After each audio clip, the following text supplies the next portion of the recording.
Hi everyone, in this video I'm going to share a bit about how I rate books. Now if you're new or returning here, my name is Smitty and I'm a mom to a 5-year-old who is really curious about space, including stars.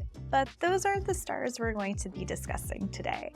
Now when it comes to rating books, I use the common 5-star rating that you see on various platforms, and I'm going to dive a bit deeper into that today. So let's just get into it. So let's start with a quick overview of the 5-star rating scale. And this is where you can rate a book from 0 to 5 stars. So 0 being probably not so great and 5 stars being something you really enjoy. This is the rating scale that I've seen on many book selling and reviewing sites, including Goodreads and Storygraph. Now on Goodreads, you can give a whole number star rating. So 1, 2, 3, 4, or 5. You can't give a 0, but you can give a no rating. Now, Goodreads actually gives you an idea of what they mean by these star ratings. So a 1 means didn't like it, 2, it was okay, 3, I liked it, 4, I really liked it, and 5, it was amazing. Now looking at Storygraph, there you can actually give star ratings in 0.25 increments from 0 to 5. However, I haven't really seen any guides like Goodreads has when it comes to what those 0.25 increments could mean. Now personally, I use 0.25 increments a lot in my ratings, so I really appreciate that I can track that on Storygraph. Now when you look up a book on Goodreads or Storygraph, you'll see an average rating for that book, so you'll get numbers like 4.06 or 3.11. Now ratings are super subjective, but I do find them helpful when I'm watching various booktubers videos, so I'm really excited as a booktuber to share the logic behind my star rating system so you can get a better idea of where I'm coming from when I'm giving out a rating for a certain book. Now as I mentioned before, I tend to rate my books in 0.25 increments. So to make sure that this video doesn't get super long, what I'm going to do is I'm going to share a number range and then give that number range a bit of a theme and then go in and break it down in 0.25 increments. Now let's start with a fairly large range, which is 0 to 1.75 stars. And the theme of this range is Now when I look at my own Goodreads, I see that I only have 1 book in this range since I've started keeping track of my books and rating them. That book was H. John Benjamin's memoir, Failure is an Option. Now I initially was drawn to this book because I love Bob's Burgers and H. John Benjamin voices Bob. And it was interesting to hear stories about his life, and those anecdotes I think were really hilarious, and those are anecdotes that I remember from this book. But the grandstanding about failure was really repetitive and it got quite annoying. And I felt just was unnecessary. It also just wasn't funny, and I could go on and on about why the book frustrated me. But yes, it encapsulates this star rating range, which I really don't engage with because I'll just stop the book and move on before it gets to a point where I'm going to give it a rating. So the next star range is 2 to 2.75 stars, and the theme of this range is perspective, ? Now in this range, I often find that I have books that have pretty solid writing in terms of mechanics and style, but there is something off when it comes to perspective, whether it's from the characters or the plot, that lead to my diminished enjoyment of the book. So this could be that the author has obvious or blatant blind spots or biases when it comes to a certain group of people, and that comes through very clearly in the text, and it's not interrogated in a meaningful way. So for example, the book Before the Coffee Gets Cold is a popular book that I rated 2 stars. Now I enjoyed aspects of the writing of this novel, but I did not enjoy the way that women, specifically the idea of a good woman, was portrayed in the novel. Another example of a book that I've rated in this range that's also quite popular is The Golden Couple. Now I enjoyed certain characters and aspects of the writing in this book.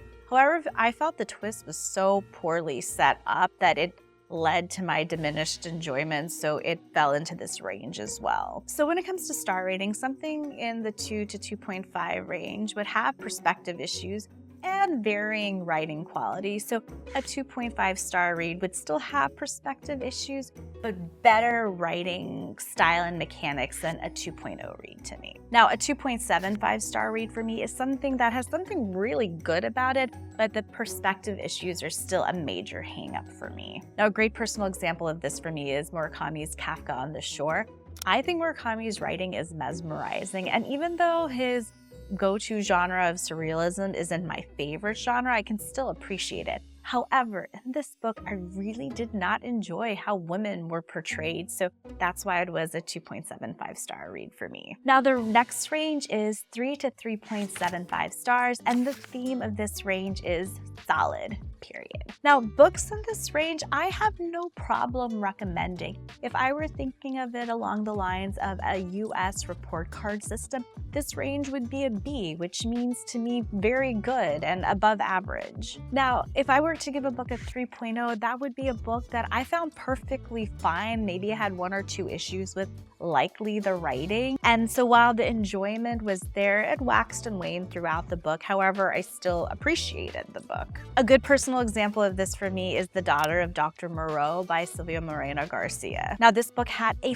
fascinating premise. However, it dragged on for me, which reduced my enjoyment. However, it was still perfectly fine. Now, a 3.25 star rating follows the same logic as a 3-star rating for me. And if I'm really honest with myself, there are books that I probably should have given a 3.25 rating to, but I just gave a 3-star rating to. So I think going forward, I'm going to be more cognizant about this part of my range and make sure to give those books that I found myself having a bit more enjoyment a 3.25 star rating. Now, a 3.5 star rating is essentially my middle rating. These are books that I might have 1 to 2 issues with, but I enjoyed and appreciated them in a balanced way. I haven't really rated a lot of books as 3.5 stars, and when I look at my most recent reads, one book that it really encapsulates this rating for me is Kimberly Lemming's That Time I Got Drunk and Saved a Human. Now, this is the last known installment of a series written by her, so I enjoyed and appreciated reading this last book in the series. Now, I had some issues with certain characters and their relationships, but it was a solid read for me. Now, a 3.75 star book to me is one that I really enjoyed and appreciated. Things are executed well, but there is like one aspect, usually one aspect, that keeps me from really loving the book. For example, Matt Haig's The Midnight Library is a popular book that I rated 3.75 stars. I really enjoyed the fast-paced writing of the book. It was truly engaging, and I did have fun reading it. However, I really didn't love how depression was portrayed in this novel, which made it not resonate with me as much. So moving on, the next range is 4 to 4.75 stars, and the theme of this range is awesome! Exclamation point. Now, these are books that I just love. I love thinking about them, talking about them, and recommending them. To get into this range, the book needs to strike some sort of awe in me, hence the theme awesome. This could be in the writing style, perspective, or I might have learned something that's really stuck with me, and that's why the book gets to be in this range. So when it comes to deciding between a 3.75 star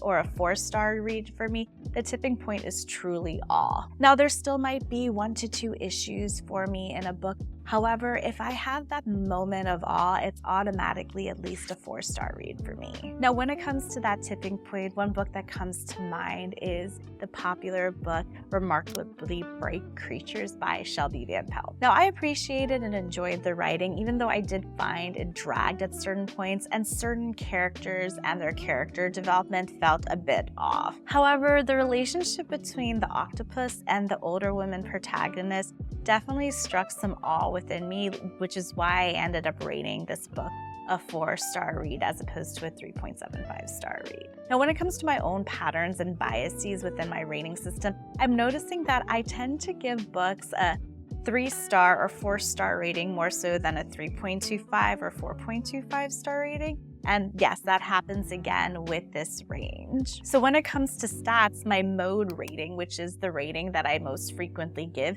is a 4-star rating. I honestly don't have many books that I've rated 4.25 stars, so moving forward, I want to be a bit more cognizant about deciding whether to give a book a 4 or 4.25 star rating. And I think for me, that 4.25 star rating is just going to come down to books that give me a bit more awe than a 4-star book. Now, when it comes to a 4.5 star rating, yes, there is that enjoyment, appreciation, and awe, but there's also admiration. Now, these are books that I think are major contributions to their discipline, genre, and writing world in general. And even though they just fall slightly short of that full-on love feeling for me personally, I do like them very much. A great example for this is a recent read of mine, which is Trust by Hernan Diaz.